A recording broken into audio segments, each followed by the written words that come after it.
नमस्कार दोस्तों, आप सभी का आपके अपनी YouTube चैनल जीएस दरबार में हार्दिक स्वागत है। दोस्तों, हम लोग यूपी पीसीएस और समीक्षा अधिकारी का जो री एग्ज़ाम होना है उसको ध्यान में रखते हुए तैयारी कर रहे हैं, जिसमें हम लोगों ने हिंदी और जीएस के प्रैक्टिस सेट करना शुरू किया था। आज दोस्तों यह जीएस का प्रैक्टिस सेट है, जिसमें हम लोग जीएस से बनने वाले जो इतिहास के प्रश्न हैं उनके महत्वपूर्ण प्रश्नों की चर्चा करेंगे। तो बिना किसी देरी के शुरू करते हैं। हाँ, साथ ही साथ आप सभी को ये बताना चाहेंगे कि इसके पहले हम लोगों ने इतिहास के 2 प्रैक्टिस सेट किए हैं, जिसकी लिंक मैंने डिस्क्रिप्शन बॉक्स में दी है। आप वहाँ से जाकर उन सभी वीडियो को देख सकते हैं। तो देखते हैं, पहला प्रश्न है कि पूना की प्लेग कमेटी के अध्यक्ष रैंड और लेफ्टिनेंट आयस्ट की हत्या किसने की थी? खुदीराम बोस और प्रफुल्ल चाकी, चापेकर बंधु, बाघा जतिन या जोगेश चंद्र चटर्जी? तो इसका जो सही जवाब है वह सही जवाब हो जाएगा ऑप्शन बी, चापेकर बंधु ने जो पूना प्लेग कमेटी के अध्यक्ष थे रैंड और जो लेफ्टिनेंट थे आयस्ट, उनकी हत्या की थी चापेकर बंधु ने। और कब की थी तो वो भी अगर आपको याद रखना है तो आप याद रख सकते हैं 1897 ईस्वी में चापेकर बंधुओं ने। और चापेकर बंधु में नाम उनका अगर आपको याद रखना है तो दामोदर हरि चापेकर और बालकृष्ण हरि चापेकर, और एक और चापेकर बंधु थे वासुदेव हरि चापेकर। इन लोगों ने मिलकर इनकी हत्या की थी।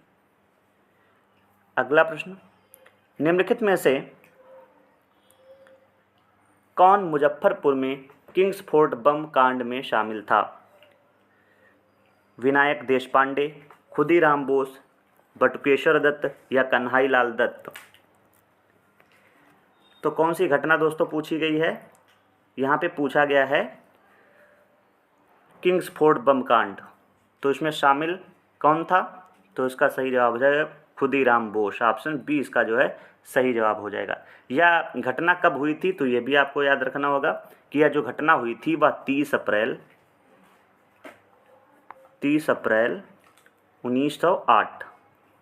1908 में यह घटना हुई थी। इसमें मुजफ्फरपुर में के जो बिहार में पड़ता है उसमें खुदीराम बोस और प्रफुल्ल चाकी ने किंग्स फोर्ट पर बम फेंका था, लेकिन वह बच गया था। लेकिन राष्ट्रीय आंदोलन से जुड़े 2 व्यक्ति थे, एक का नाम था कैनेडी और उनकी पुत्री भी मारी गई थी। ये 2 लोग मारे गए थे। उसके बाद में इन लोगों को फांसी की सज़ा दे दी गई थी।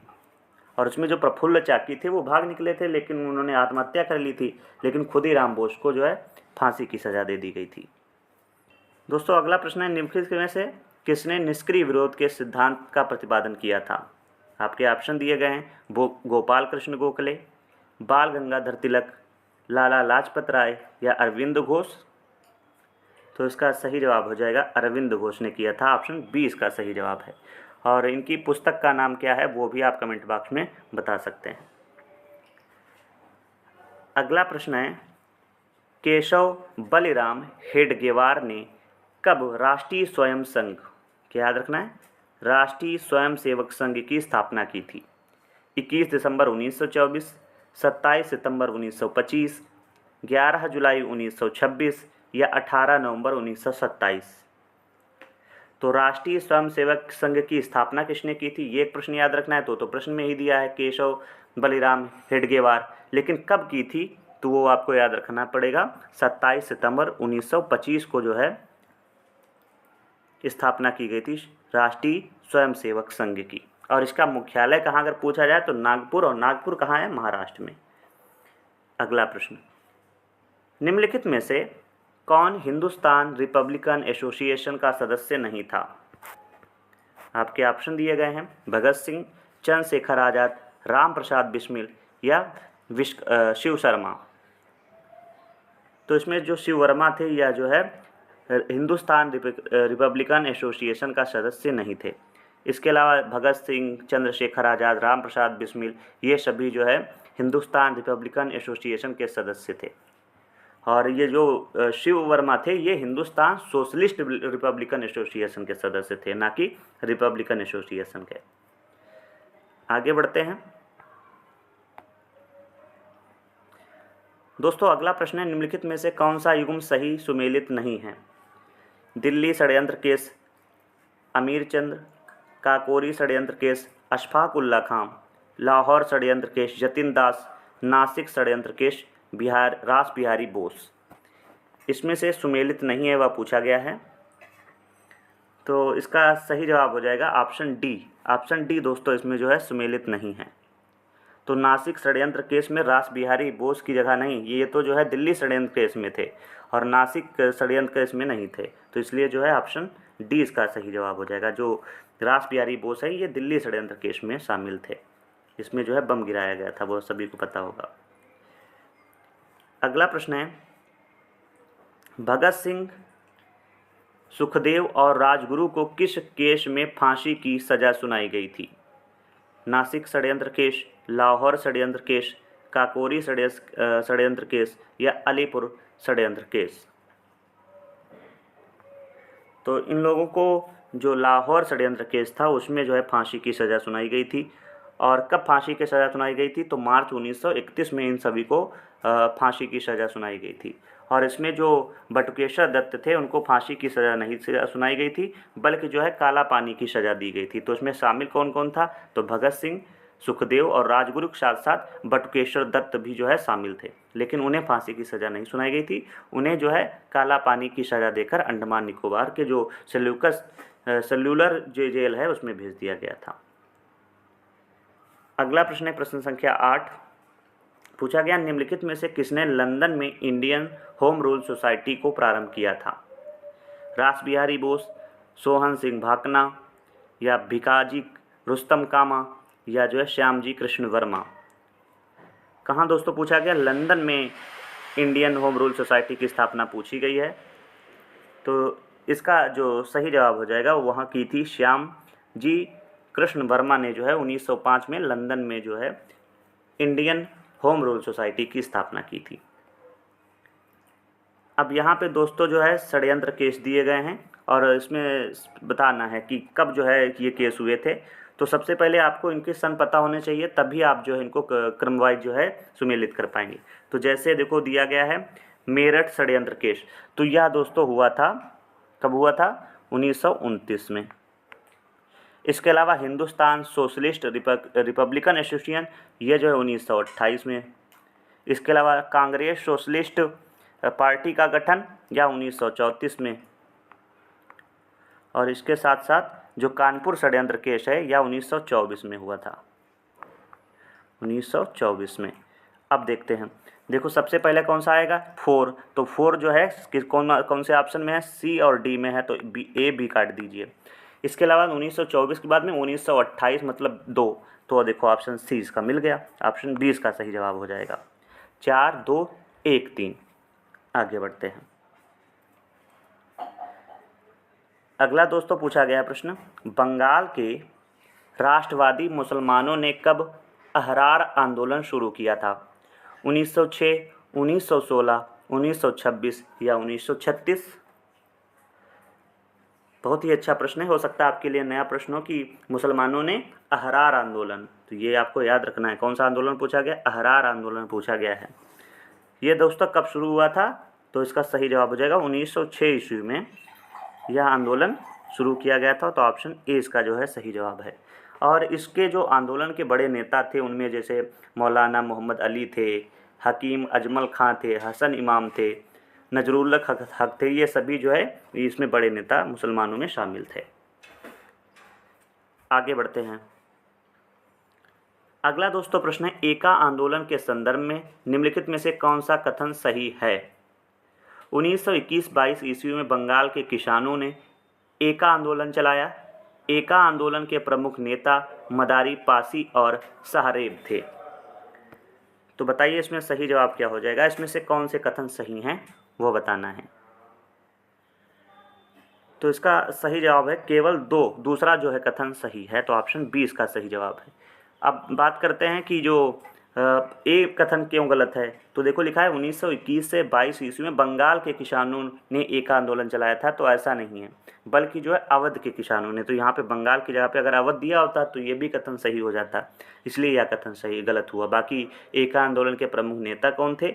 मदारी पासी और साहरेब थे।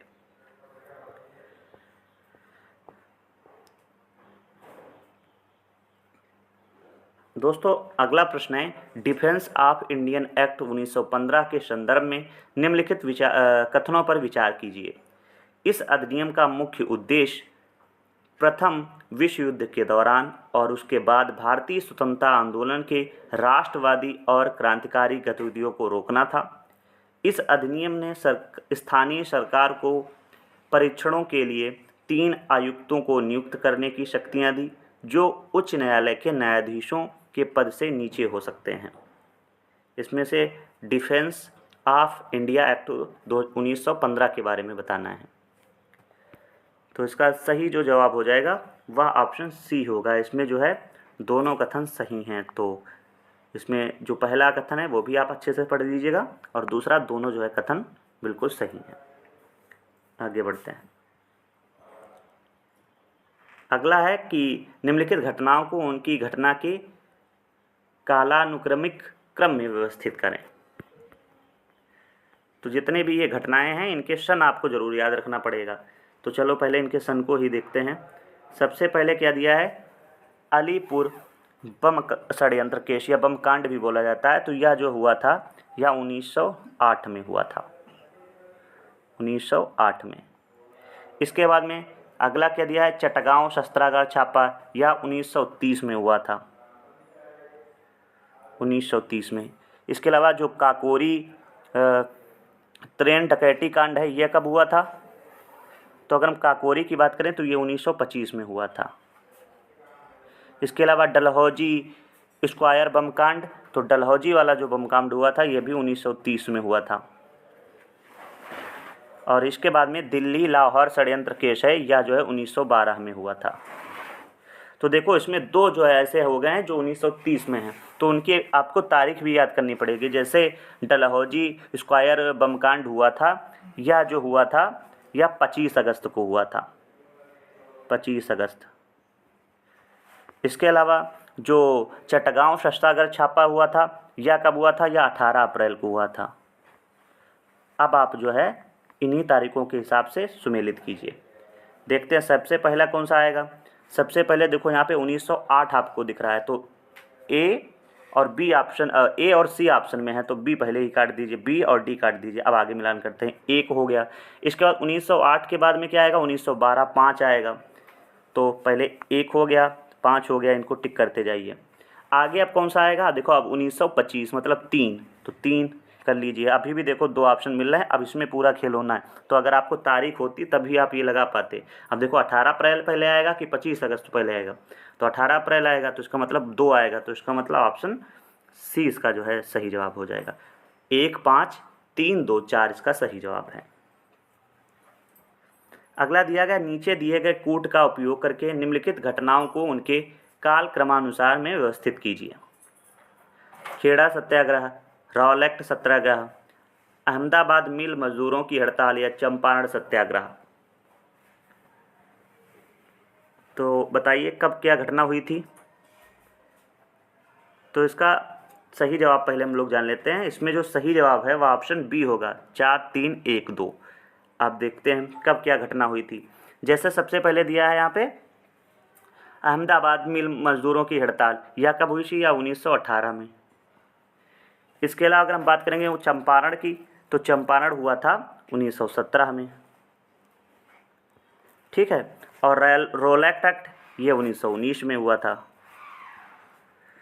और खेड़ा सत्याग्रह यह जो है 1918 में हुआ था। अब आप मिलान कर लीजिएगा। आगे बढ़ते हैं।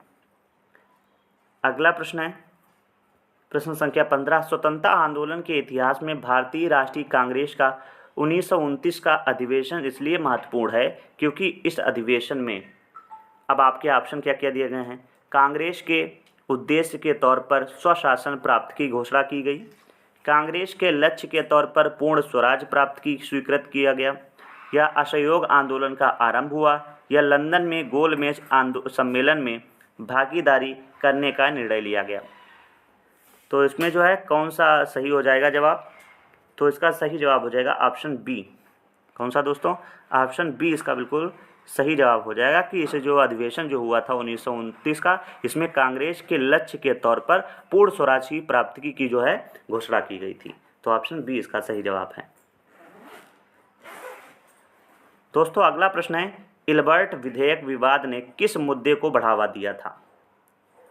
भारतीय और यूरोपीय लोगों के मध्य नस्लीय भेदभाव, भारतीय सीमाओं पर विशेषकर उत्तर पश्चिमी सीमा पर सुरक्षा में चूक, सरकार द्वारा भारतीय मीडिया घरानों का दमन करना और उनका राष्ट्रीयकरण करना। इसमें से कौन सा कथन सत्य है वो आप बताइए। केवल एक, एक और दो, दो और तीन, या केवल एक और तीन। तो इसका सही जवाब बता दीजिए क्या है कि इल्बर्ट विधेयक विवाद ने किस मुद्दे को बढ़ावा दिया था। तो ऑप्शन ए हो जाएगा इसका सही जवाब कि भारतीय और यूरोपीय लोगों के मध्य नस्लीय भेदभाव को और भी ज़्यादा बढ़ावा दिया था। अगला प्रश्न, निम्नलिखित में से कौन एक जवाहरलाल नेहरू का जीवनीकार है? फ्रैंक मोरिस, डॉम मोरिस, लुई फिशर या वेब मिलर। तो इसका सही जवाब हो जाएगा फ्रैंक मोरिस ने ये जो है ये जवाहरलाल नेहरू की जो जीवनी है वही जीवनीकार हैं और इनका जो जन्म हुआ था वो बॉम्बे में 1907 ईस्वी में हुआ था। आगे बढ़ते हैं। अगला प्रश्न है प्रश्न संख्या दोस्तों 18 है कि खिलाफत आंदोलन को मोहम्मद अली जिन्ना द्वारा प्रारंभ किया गया था। इस आंदोलन ने पुनः हिंदू मुस्लिम के बीच की दूरी को बढ़ा दिया था। तुरंत समझ गए होंगे इसका सही जवाब क्या है। एक कथन सही है, कथन दो गलत है, कथन एक गलत है, दो सही है, दोनों कथन सत्य हैं या दोनों कथन असत्य हैं। तो इसका सही जवाब हो जाएगा दोनों कथन क्या हैं, गलत हैं। तो ऑप्शन इसका सही जवाब हो जाएगा ऑप्शन डी। अच्छा बताइए क्यों गलत हैं। तो सबसे पहली बात यही है कि जो खिलाफत आंदोलन है इसको शुरू करने या प्रारंभ करने का श्रेय जो है किसको जाता है, अली बंधु शौकत अली और मोहम्मद अली को जाता है। और इस आंदोलन ने पुनः हिंदू मुस्लिम के बीच की दूरी को बढ़ा दिया था, नहीं एकता आई थी, एकता में वृद्धि हुई थी, इसलिए दोनों कथन जो है गलत हो जाएंगे। अगला प्रश्न है निम्नलिखित कथन में से कौन सा कथन असत्य है? साइमन कमीशन का गठन 1927 ईस्वी में हुआ था। साइमन कमीशन के गठन का उद्देश्य भारत से ब्रिटिश को प्राप्त राजस्व के संबंध में एक रिपोर्ट तैयार करवाना था। या केवल एक, केवल दो, एक और दो, या दोनों सत्य हैं। तो इसका सही जवाब बताइए क्या हो जाएगा, कौन सा कथन असत्य है। तो देखो साइमन कमीशन का गठन 1927 ईस्वी में हुआ था, तो ये तो बिल्कुल सही है। लेकिन साइमन कमीशन के गठन का उद्देश्य भारत से ब्रिटिश को प्राप्त राजस्व के संबंध में रिपोर्ट तैयार करना था, तो ऐसा नहीं था, इसलिए जो है कौन सा कथन असत्य हो जाएगा, ऑप्शन बी। तो फिर इसका उद्देश्य क्या था जो साइमन कमीशन था? तो इसका उद्देश्य था कि भारत में संवैधानिक सुधार के बारे में अध्ययन करना था, यह उद्देश्य था, ना कि राजस्व से संबंधित रिपोर्ट तैयार करना। दोस्तों अगला प्रश्न है प्रश्न संख्या 20। इसमें से कौन सा सुमेलित नहीं है? कांग्रेस अधिवेशन दिए हैं एक तरफ अध्यक्ष 1905 गोपाल कृष्ण गोखले, 1906 दादा भाई नौरोजी, 1907 रास बिहारी बोस या 1910 विलियम वेडरबर्न। इसमें से सुमेलित नहीं है, वह हो जाएगा 1907 का जो अधिवेशन हुआ था सूरत अधिवेशन, उसकी अध्यक्षता रास बिहारी बोस ने नहीं की थी। बहुत ही सूक्ष्म अंतर है यहाँ पे, रास बिहारी घोष ने दोस्तों की थी, तो ये याद रखना है, रास बिहारी बोस ने नहीं, रास बिहारी घोष ने की थी। ठीक है, आगे बढ़ते हैं। अगला दोस्तों प्रश्न है 1916 के लखनऊ अधिवेशन में कौन सा ये से प्रमुख समझौते संपन्न हुए थे? उग्रवादियों को कांग्रेस में शामिल करना, कांग्रेस और मुस्लिम के बीच समझौता, या विकल्प एक, विकल्प दो, या एक दो दोनों, या उपरोक्त में से कोई नहीं। बताइए। तो इसमें जो 1916 का अधिवेशन लखनऊ पैक्ट हुआ था उसमें उग्रवादियों को कांग्रेस में शामिल करना और साथ ही साथ कांग्रेस और मुस्लिम लीग के बीच में समझौता हुआ था, तो इसलिए ऑप्शन सी इसका जो है बिल्कुल सही जवाब हो जाएगा। दोस्तों अगला प्रश्न है मुस्लिम लीग की स्थापना किसके नेतृत्व में की गई थी? वकार उल मुल्क मुश्ताक हुसैन, नवाब सलीमुल्लाह आगा खां, या सैयद अहमद हुसैन खां। तो इसका सही जवाब हो जाएगा नवाब सलीमुल्लाह की अध्यक्षता में जो है इसकी स्थापना की गई थी और इसकी जो प्रथम बैठक हुई थी मुस्लिम लीग की वह 30 दिसंबर 1906 को हुई थी। और कहाँ हुई थी? तो ढाका में हुई थी बैठक और वहीं पे इसकी स्थापना की गई थी। आगे बढ़ते हैं। अगला प्रश्न है निम्नलिखित कथनों पर विचार करें। लंदन में इंडियन होम रूल सोसाइटी की स्थापना सन 1905 में श्यामजी कृष्ण वर्मा ने की थी और गदर पार्टी के द्वारा लंदन में ही इंडिया हाउस की भी स्थापना की गई थी। इसमें से कौन सा कथन असत्य है वह पूछा गया है। बताइए कौन सा कथन असत्य है। तो इसका जो बी कथन है दोस्तों वह जो है असत्य है। क्यों? क्योंकि गदर पार्टी के द्वारा लंदन में ही इंडिया हाउस की स्थापना की गई थी, तो ऐसा नहीं था। ठीक है, और ऑप्शन ए जो है वह बिल्कुल सही जवाब हो जाएगा। दोस्तों अगला प्रश्न है, गदर पार्टी की स्थापना किसके द्वारा की गई थी? अब देखो उसका जवाब यहाँ पे मिल जाएगा। तो गदर पार्टी की स्थापना किसने की थी? लाला हरदयाल ने, सोहन सिंह भाकना ने, राजा महेंद्र प्रताप ने, या जो है अजीत सिंह ने। तो गदर पार्टी की स्थापना किसके द्वारा की गई थी? सोहन सिंह भाकना के द्वारा जो है गदर पार्टी की स्थापना 1913 ईस्वी में जो है की गई थी। और इसके द्वारा जो है गदर जो अखबार था वो भी निकाला जाता था, जो अंग्रेजी, उर्दू, मराठी और पंजाबी में भी होता था। आगे बढ़ते हैं। अगला प्रश्न है दोस्तों, निम्नलिखित में से कौन क्रांतिकारी पेरिस से सैन्य प्रशिक्षण प्राप्त कर भारत आया था?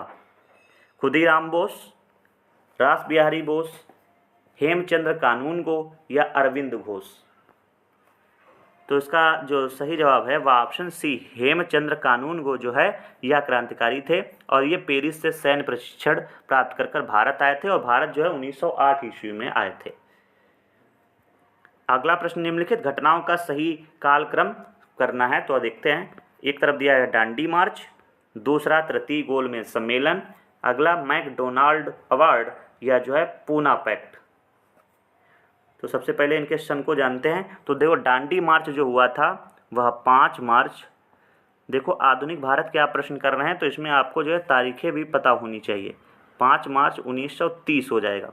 इसके अलावा जो तृतीय गोलमेज सम्मेलन है यह 17 नवंबर से चला था, 17 नवंबर से 24 दिसंबर, और किस वर्ष? तो 1932 में, 1932 में। इसके अलावा जो मैकडोनाल्ड अवार्ड था यह 16 अगस्त और सन कौन सा? 1932। और इसके बाद में जो पूना पैक्ट हुआ था वह 25 सितंबर 1932। ये प्रश्न प्रीवियस ईयर का है दोस्तों। देखो इसमें 3 जो है 1932 के हैं, तो इसकी तारीख तो आपको पता ही होनी चाहिए थी। तो देखो डांडी मार्च तो सबसे पहले आएगा, तो इसलिए जो ये ऑप्शन जो 2 1 है ये गलत हो जाएगा। इसके अलावा अब 3 ऑप्शन बचे। अब देखो दूसरा ऑप्शन क्या हो जाएगा? अब 16 अगस्त पहले आएगा कि सितंबर? तो देखो अगस्त आएगा, तो 1-3, तो 1-3 जो है इन 2 ऑप्शन में है, ए और डी में। इसके अलावा फिर अगला क्या हो जाएगा? 25 सितंबर। तो इसका मतलब 1, 3, 4, 2 इसका सही जवाब हो जाएगा। डांडी मार्च 5 अप्रैल 1930, तृतीय गोलमेज सम्मेलन 17 नवंबर से 24 दिसंबर 1932 तक, और मैकडोनाल्ड अवार्ड 16 अगस्त 1932 और पूना पैक्ट 25 सितंबर 1932 हो जाएगा। आगे बढ़ते हैं दोस्तों। अगला प्रश्न है, निम्नलिखित में से किसके द्वारा all India anti untouchability league की स्थापना की गई थी? महात्मा गांधी, भीमराव अंबेडकर या घनश्याम दास बिड़ला या तेज बहादुर सप्रू? तो सभी पता है कि यह स्थापना किसके द्वारा की गई थी? महात्मा गांधी जी के द्वारा की गई थी। और कब की गई थी? तो 1932 ईस्वी में की गई थी। अगला प्रश्न है, इसमें पूछा गया है 1937 चुनाव में निम्नलिखित में से किस प्रांत में कांग्रेस की सरकार नहीं बनी थी? ये पूछा गया है। देखते हैं। संयुक्त प्रांत, मद्रास, पंजाब या बंगाल? तो 1937 के चुनाव में कांग्रेस का जो सरकार नहीं बनी थी, तो दिया गया है 1-2, 2-3, 1-3 या 4-3। तो देखो जो पंजाब था और बंगाल था उसमें जो है कांग्रेस की सरकार नहीं बनी थी, तो ऑप्शन डी इसका सही जवाब हो जाएगा। कुल जो है अगर हम बात करें 1937 में जो है 11 प्रांतों में चुनाव हुआ था। कितने प्रांतों में? 11 प्रांतों में चुनाव हुआ था, जिसमें से कांग्रेस ने 8 राज्यों में और या 8 प्रांतों में कह सकते हो, और साथ ही साथ जो अन्य जो 3 रह गई थी उसमें जो है अलग जो है पार्टियों ने अपनी सरकार बनाई थी। और जो अगर बात करें तो कांग्रेस ने कहाँ जो है सरकार नहीं बना पाई थी? तो बंगाल, इसके अलावा पंजाब, ये 2 क्षेत्र, और इसके अलावा सिंध क्षेत्र में जो है कांग्रेस जो है अपनी सरकार नहीं बना पाई थी 3 इन क्षेत्रों में, और बाकी 8 राज्यों में 8 प्रांतों में जो है उसने सरकार बनाई थी। तो यहाँ पे अगर सिंध भी दिया होता तो वो भी सही जवाब हो जाता। अगला है 1939 में सुभाष चंद्र बोस द्वारा कांग्रेस के अध्यक्ष के पद से इस्तीफा देने के बाद किसे भारतीय राष्ट्रीय कांग्रेस का अध्यक्ष चुना गया था? पंडित जवाहरलाल नेहरू, रास बिहारी बोस, डॉक्टर राजेंद्र प्रसाद या पट्टाभी सीतारमैया?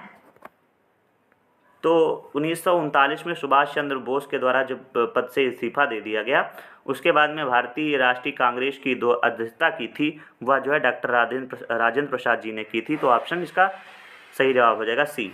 दोस्तों अगला प्रश्न है, निम्नलिखित में से कब मुस्लिम लीग द्वारा द्विराष्ट्र का सिद्धांत प्रस्ताव पारित किया गया था? 1938, 1939, 1940 या 1941? तो 1940 में जो है द्विराष्ट्र का सिद्धांत प्रतिपादित किया गया था। तो ऑप्शन सी इसका जो है बिल्कुल सही जवाब हो जाएगा। अगला दोस्तों प्रश्न है, लिनलिथिगो प्रस्ताव अगस्त प्रस्ताव के बारे में निम्नलिखित कथनों पर विचार कीजिए।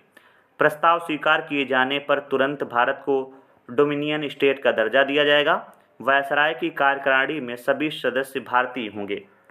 बताइए इसमें से कौन सा सही जवाब है? एक सत्य है, दो सत्य है या एक दो दोनों सत्य हैं या कोई सत्य नहीं है, मतलब एक और दोनों असत्य हैं? तो इसका सही जवाब हो जाएगा एक और दो दोनों असत्य हैं। क्यों? क्योंकि जो लिनलिथिगो प्रस्ताव आया था उसमें क्या बताया गया था? तो इसमें बात की गई थी कि भारत को डोमिनियन स्टेट का दर्जा दिए जाने की बात अनिश्चित भविष्य से की गई थी। इसके साथ साथ जो वायसराय यहाँ पे दिया गया, तो वायसराय की कार्यकारिणी में इस प्रस्ताव में प्रधान सेनापति भारतीय नहीं होगा, यह प्रावधान था, ना कि जो है यह दिया गया था कि वायसराय के कार्यकारिणी में सभी सदस्य भारतीय होंगे। आगे बढ़ते हैं। अगला प्रश्न है, निम्नलिखित में से किसने या किसके द्वारा क्रिप्स मिशन को प्रस्ताव को दिवालिया होने वाला बैंक कहा था? महात्मा गांधी, जवाहरलाल नेहरू, पट्टाभी सीतारमैया या चक्रवर्ती राजगोपालाचारी? तो इसका सही जवाब हो जाएगा जो दिवालिया होने का बैंक कहा था वह जवाहरलाल नेहरू ने कहा था। तो इसका जो सही जवाब है वह ऑप्शन 20 का सही जवाब हो जाएगा। आगे बढ़ते हैं।